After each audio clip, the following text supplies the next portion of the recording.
Friends to our DSSB channel that is A1 English 360 degree. आज मैं साहिबा Wick फिर आपका स्वागत करती हूँ अपने TGT PGT की टेस्ट सीरीज में। तो चलो बढ़ते हैं अपने टेस्ट सीरीज की तरफ। आज है टेस्ट नंबर 18 का लेक्चर नंबर 5। तो बढ़ते हैं अपने लेक्चर नंबर 5 की तरफ, जो कि होगा विलियम वर्ड्सवर्थ पे बेस्ड। 1.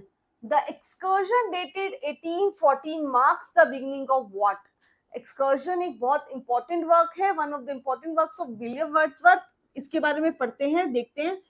बेटा सबसे पहले विलियम वर्ड्सवर्थ ने जो रेक्ल्यूज लिखी, रेक्ल्यूज जो था एक बहुत ही वास्ट वर्क था, एक बहुत बड़ा वर्क था और उसके पार्ट्स थे। उसका फर्स्ट पार्ट था प्रिल्यूड और सेकंड पार्ट उसका था excursion and second part was exertion। ठीक है। अब इस प्रिल्यूड के अंदर कितनी बुक्स थी? प्रिल्यूड के अंदर 14 बुक्स थी टोटल, ठीक है। एंड एक्सकर्शन के अंदर कितनी बुक्स थी? 9 बुक्स थी। Excursion contains 9 books. प्रिल्यूड सबसे पहले जो प्रिल्यूड था वो लिखने की शुरुआत उन्होंने की थी 1799 में। उसके बाद उसको कंप्लीट किया उन्होंने और उसको पब्लिश किया गया 1850 में, यानी कि after the death of William Wordsworth. उनकी डेथ के बाद इसको 1850 में पब्लिश किया गया। और इसका सबटाइटल भी है प्रिल्यूड का। प्रिल्यूड का सबटाइटल है ग्रोथ ऑफ पोएट्स माइंड, यानी growth of poetic genius. So it's subtitle is, prelude का सबटाइटल क्या है? The growth of poets mind.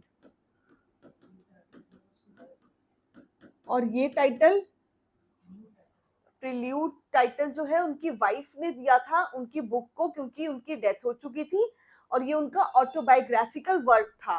तो उन्होंने उनकी वाइफ ने after the death of William Wordsworth उन्होंने ये टाइटल बुक को दिया। अब और ये जो वर्क है ये एड्रेस किया गया है एस.टी. कॉलरिज को। ऑप्शंस देख लेते हैं। A, Wordsworth growth of sensibility to natural phenomena. तो ग्रोथ, वर्ड्सवर्थ की जो ग्रोथ है पोएट्स माइंड, उसको क्या कहते हैं? इसको कहते हैं प्रिल्यूड। मैंने अभी ऊपर एक्सप्लेन किया था आपको। सेकंड है the decline of Wordsworth poetic genius, यानी डाउनफॉल, डिक्लाइन को क्या कहते हैं? डिक्लाइन को कहते हैं द एक्सकर्जन।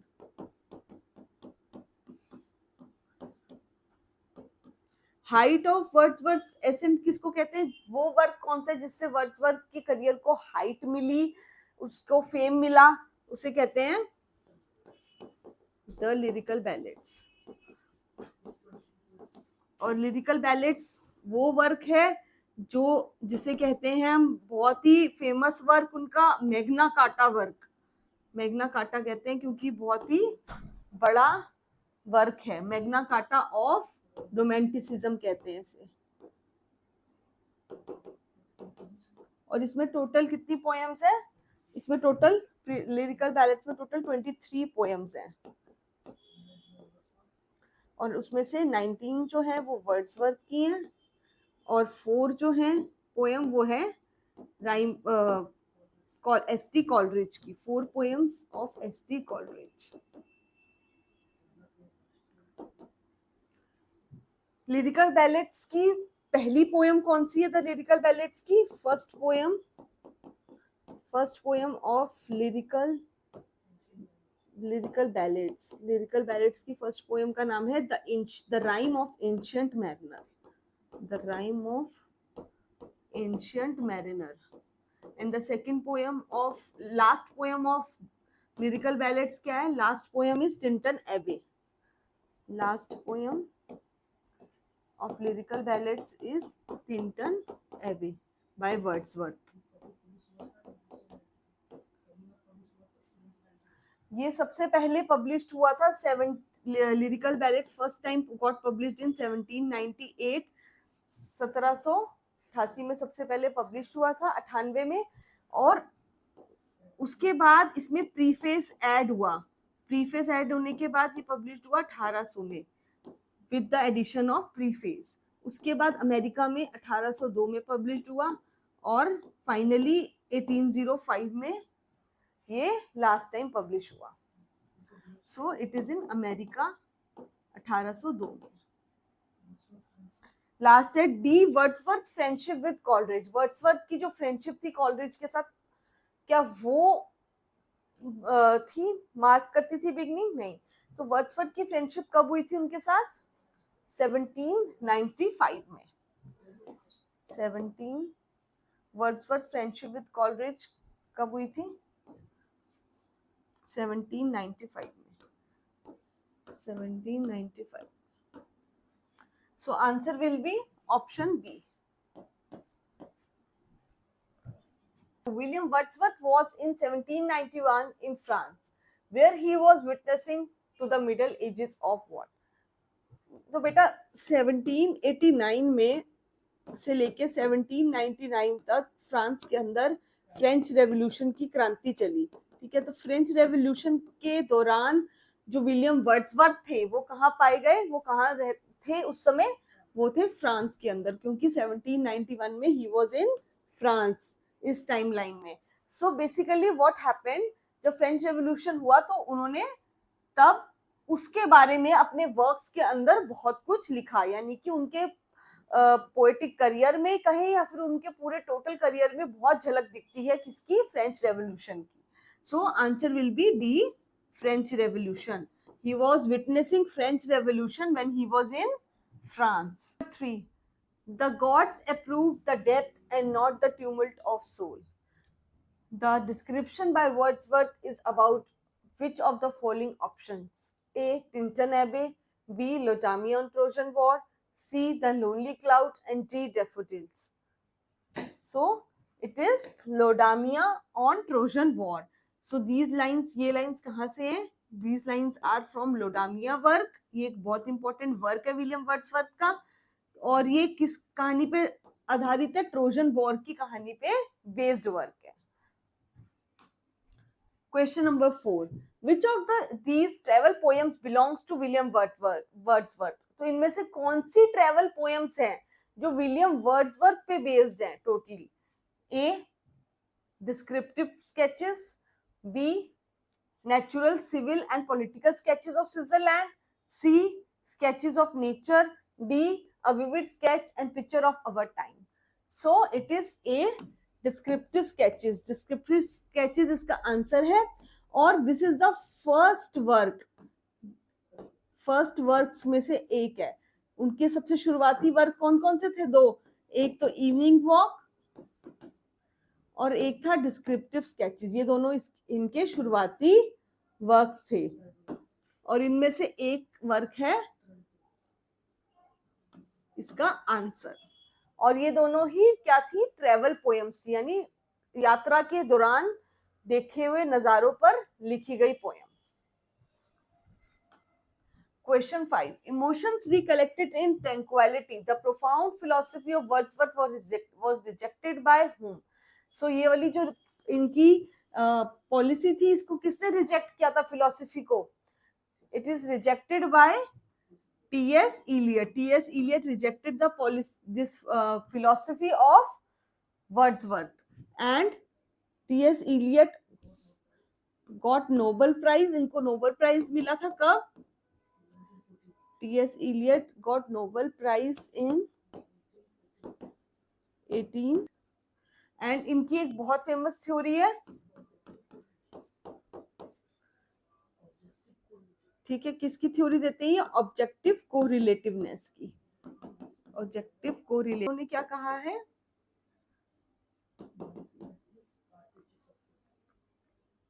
हेमलेट को कहा है आर्टिस्टिक फेलियर, और मैकबेथ को कहा है artistic success.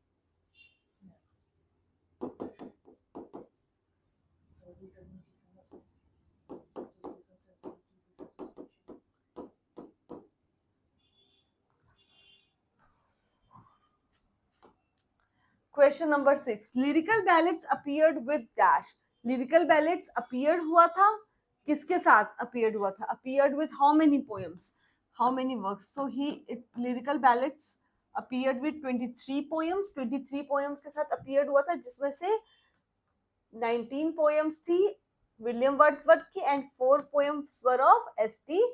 Coleridge. 4 poem ST. Coleridge की थी। अब इसमें से आंसर ऑप्शंस पढ़ते हैं। ए 6 poems by Coleridge and 15 by William Wordsworth.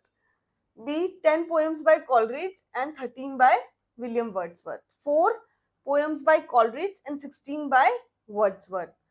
D 4 poems by Coleridge and 19 by Wordsworth. So it is 4 by, that is option number D. 4 poems by Coleridge and 19 poems by William Wordsworth. Next question. Question number 7. Who became as the lake poets? Who कौन थे जिनको lake poets कहा जाता था? A William Shakespeare, Keats and Lamb. B William Wordsworth, Keats and Lamb. C Wordsworth, Southey and Coleridge. D PB Shelley, Wordsworth and Byron. So lake poets कहा जाता था Wordsworth को, साउदी को और कॉलरिज को। Answer option number C. और Wordsworth कब बने पोएट लॉरियट? 1843 में। और कब तक रहे? 1850 तक। और रॉबर्ट साउदी कब बने? 1813 से लेके 1843 तक। उसके बाद लास्ट 1852 1892 तक रहे। कौन? Alfred Lord Tennyson.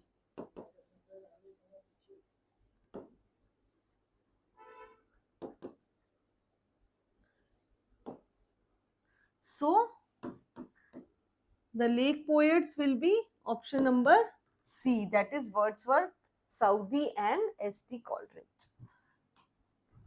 Question number 8. Who said this? Milton, thou shouldest be living this hour. Milton, तुम्हें इस वक्त यहाँ पे होना चाहिए था. So this is being said by, सबसे पहले देखिए इसमें apostrophe figure of speech used है. एपोस्ट्रोफी फिगर ऑफ स्पीच का यूज हुआ है और ये लाइंस किसको एड्रेस करी गई है? मिल्टन, तुम्हें यहाँ होना चाहिए था। ये लाइंस एड्रेस की गई है डेड मिल्टन को। जो मिल्टन मर चुका है उसको डेड मिल्टन को करी गई है by addressed by Wordsworth. Address by Wordsworth in the poem का क्या नेम था? टू मिल्टन, या फिर उसको क्या कह सकते हैं? और London 1802। Answer will be B William Wordsworth. Question 9. Who called Wordsworth the egotistical sublime? Wordsworth को किसने कहा था ईगोटिस्टिकल सबलाइन? बेटा सबसे पहले देखिए, ईगो मीन्स आई। सो जो सिर्फ आई की बातें करे, यानी अपने ही थॉट्स एक्सप्रेस करे वर्क में, अपने ही व्यूज को एक्सप्रेस करे, वो कहा गया था वर्ड्सवर्थ को। क्योंकि वर्ड्सवर्थ के वर्क्स में झलक दिखती है पूरी अपनी लाइफ की, उनके थॉट्स की और उनकी एक्सपीरियंसेस की। तो उनको कहा गया था कि वो आई की बात करते हैं वर्क में, यानी कि ईगोटिस्टिकल सबलाइम, यानी कि सेल्फ सेंटर्ड अप्रोच। सो ये किसने कहा था उनके बारे में? शेली ने, लैम ने, कीट्स ने या बायरन ने? सो it is said bye Keats ने उनको ये टाइटल दिया। और चार्ल्स लैम को कहा जाता है egotistical assist. Charles Lamb is being said as egotistical essayist. उनको egotistical essayist कहा जाता है, यानी इनके एसेज में खुद की आई यानी सेल्फ की झलक दिखती है। Question number 10. For a handful of silver he left us. This is a line of dash, has a reference to dash. So ये लाइन कहाँ की है? This is the line from the poem The Lost Leader and lost leader जो poem है वो Robert browning की poem है, और इसमें वो कहता है रॉबर्ट ब्राउनिंग की जो विलियम वर्ड्सवर्थ थे उन्होंने हमें छोड़ दिया, हमारी पार्टी को, हमारी ग्रुप को छोड़ दिया, किस लिए? पैसों के लालच में, just for the handful of silver, यानी अमाउंट, कुछ अमाउंट के लिए ही left us. This line is of dash and has a reference to dash. ये लाइन है किसकी, किसने कही है ये लाइन? ब्राउनिंग ने कही है, और किसके बारे में कही है? विलियम वर्ड्सवर्थ के बारे में कही है। And these lines are from the poem, मैंने आपको जैसे कि बताया, lost leader.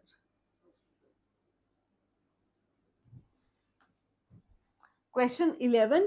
During his visit to France, Wordsworth fell in the love with girl named what?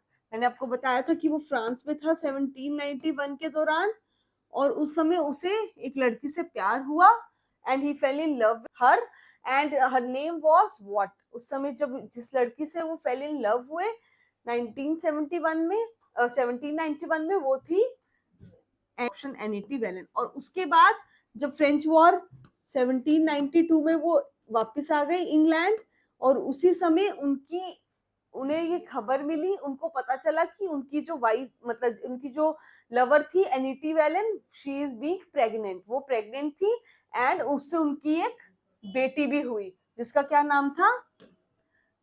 जिसका नाम था कैरोलाइन। गर्ल का नाम था कैरोलाइन। एंड इंग्लैंड वापस आने के बाद ही अगेन मैरिड टू, मतलब उन्होंने शादी कर ली, किससे शादी कर ली? मैरी हचिंगसन से। So he married Mary Hutchinson in 1802। Question 12. Every great poet is a teacher. हर ग्रेट पोएट एक टीचर होता है। Are the words of whom? ये किसके वर्ड्स हैं? Every great poet is a teacher, these are the words of William Wordsworth. और उन्होंने एक और बात कही है, poet is a man speaking to men। ठीक है, is a man speaking to men। ठीक है, सो पोयम और पोएट्स के बारे में ये किसने कहा है? वर्ड्सवर्थ ने।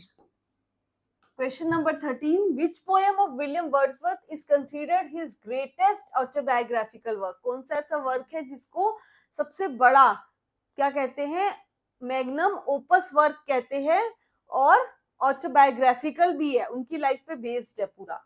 सो it is a guilt and sorrow, B the prelude, C the excursion, and D Peter Bell. So it is B the prelude. और इसे सबसे पहले लिखना कब शुरू किया? 1799 में, और 1805 में इसे कंप्लीट किया गया, and in 1850 it is being published.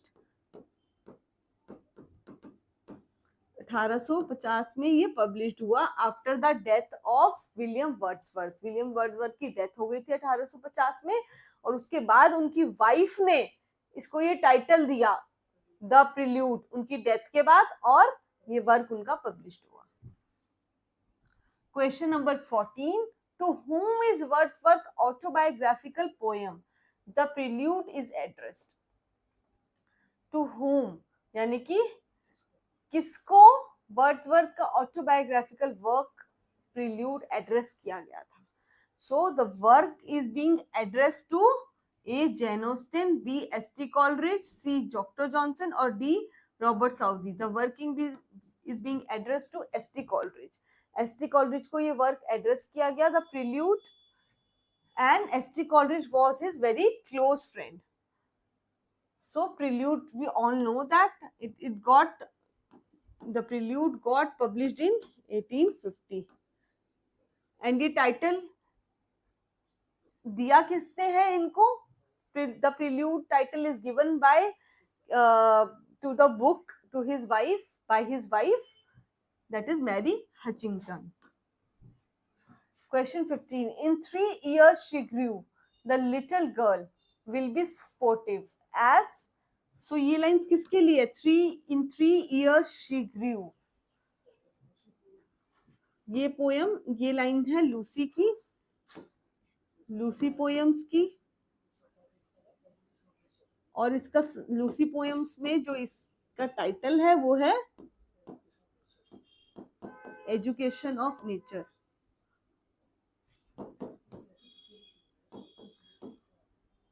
And ये जो लड़की थी Lucy, she was very active, बहुत फुर्तीली लड़की थी, जस्ट लाइक फॉन, हिरन के बच्चे की तरह।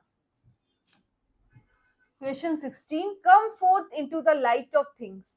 This occurs in a poem named, कि किस पोएम की लाइन है come forth into the light of things? These are the lines. These are the lines from the tables turned.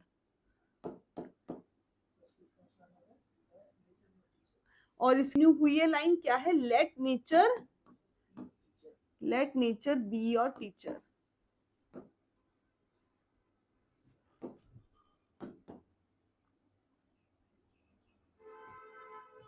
So it is see the tables turned. Question 17. Wordsworth poems mostly deal with the, Wordsworth की poem ज्यादातर किससे deal करती है? A politics, B city life, C humble and rustic life, D revolution. So it deals with the humble and city rustic life. और humble and rustic life का इन्होंने किससे लिया reference? George Crabbe. George Crabbe जो है he writes about, George Crabbe writes about the common life, और George Crabbe से ही इन्होंने आइडिया लिया कॉमन लाइफ पे लिखने का। Wordsworth compose some of his finest poems during which years? तो हमें पता है कि सबसे मैग्ना कार्टा वर्क जो था वर्ड्सवर्थ का वो था लिरिकल बैलेड, सबसे इंपॉर्टेंट वर्क। सो मैग्ना कार्टा वर्क उनका 1798 में, that is lyrical ballads, one of the finest work था उनका, 1798 में पब्लिश्ड हुआ। और 1798 हमें किस डेट के दौरान दिखता है? फर्स्ट ऑप्शन में देखिए, 1798 to 1799 was the time period जब उनके फाइनेस्ट वर्क्स थे। Next question, question number 19. Wordsworth Tintern Abbey, Wordsworth का जो टिंटन एबे था वो क्या था? A a dramatic monologue, B a dramatic lyric, C a dramatic epic, and D none of the above. So Tintern एबे जो work था वो क्या था? It is a dramatic lyric. They flash upon the inward eye, which is the bliss of solitude. So जब भी मैं आंखें बंद करता हूं तो मुझे झलक दिखाई देती है किसकी? डैफोडिल्स की। Because when I am in a relaxing mood, in a pensive mood, जब मैं रिलैक्स कर रहा होता हूँ और मेरी आंखें क्लोज्ड होती हैं, सो आई सी द नेस्टोल्जिक हो जाता हूँ मैं, बहुत ज्यादा अपने पीछे यादों में चला जाता हूँ, and I got the flash of, और मुझे दिखाई देती है फ्लैश किसकी? डैफोडिल्स की। सो it is A Lucy Gray, B daffodil, C nightingale, and D the why. So it is B the daffodils. 21. Wordsworth before his death resided at what? Wordsworth अपनी death से पहले के जो समय था, कुछ समय मरने से पूर्व, कुछ समय पूर्व वो कहाँ पे रहते थे? So he used to stay in Rydal Mount, और राइडल माउंट कहाँ था? In London. Question 22. The prelude by Wordsworth was part of a vast work. What was it work? So prelude जो था वो एक बहुत वास्ट वर्क का part था, और वो वास्ट वर्क कौन सा था? रेक्ल्यूस। रेक्ल्यूस का पार्ट था। कौन कौन से पार्ट रेक्ल्यूस के अंदर थे? एक तो द एक्सकर्जन,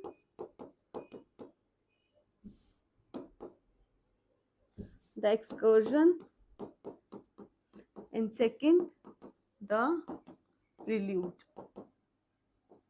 ये दोनों चीजें थी जो पार्ट थे रेक्ल्यूस के। So answer will be the Recluse. Question 23. A violet by a mossy stone half hidden from the eye is a quote from the A. Ode to the Duty, B. Lucy poems, C. The Green Linnet, and D. The Solitary Reaper. So these lines are from the Lucy poems. ये lines Lucy poems में से है और इसका title क्या है? Title है She dwelt among untrodden ways.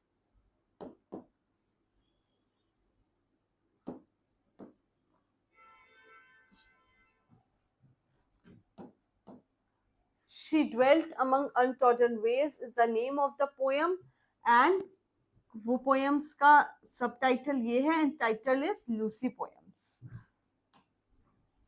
Question 24. In which year did Wordsworth and his preface to the lyrical ballads was published? So preface कब add हुआ था?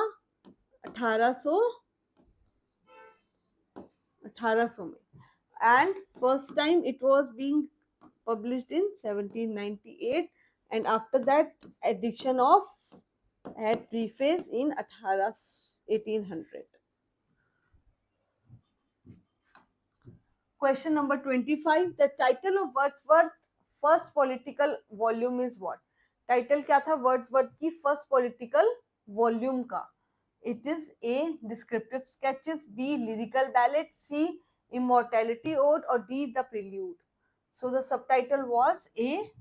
Descriptive sketches. Question 26. Lucy poems by Wordsworth refers to what? Lucy poems जो थी Wordsworth की वो किसको refer करती थी? A. Wordsworth early poems, B. A group of 5 lyrics by Wordsworth, C. Poems collaboration with Coleridge, D. Wordsworth humorous poems. So Lucy poems by Wordsworth refers to a group of 5 lyrics poem by Wordsworth. जो Lucy poems है, these are the group of 5 lyric poems. ये 5 poems का group है. Question number 27. In which poem has Wordsworth described different moods of nature?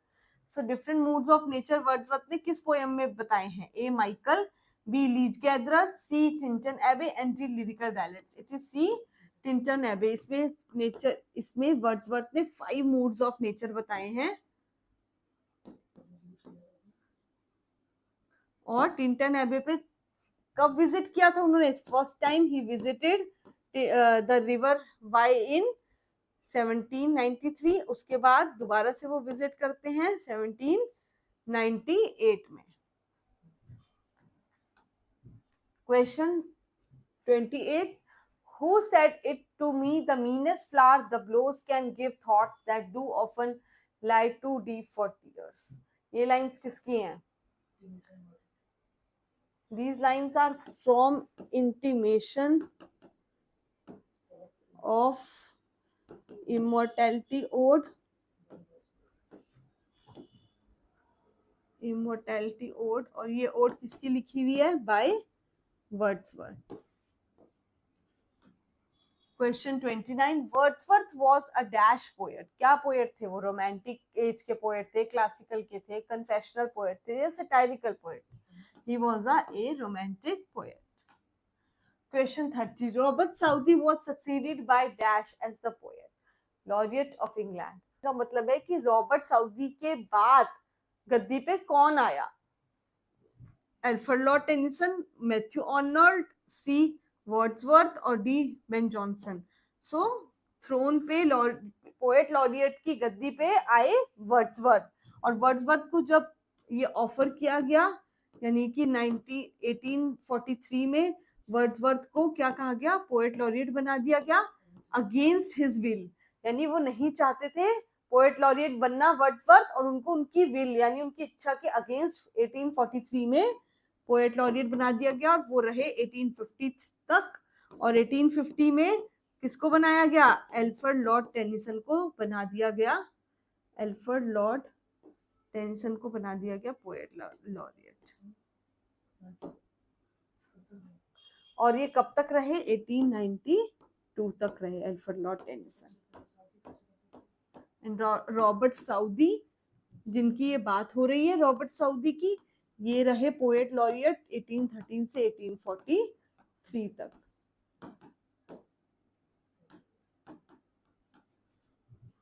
This is all for today. You can join us on our A1 on our Telegram channel, Instagram, Facebook, as well as Telegram.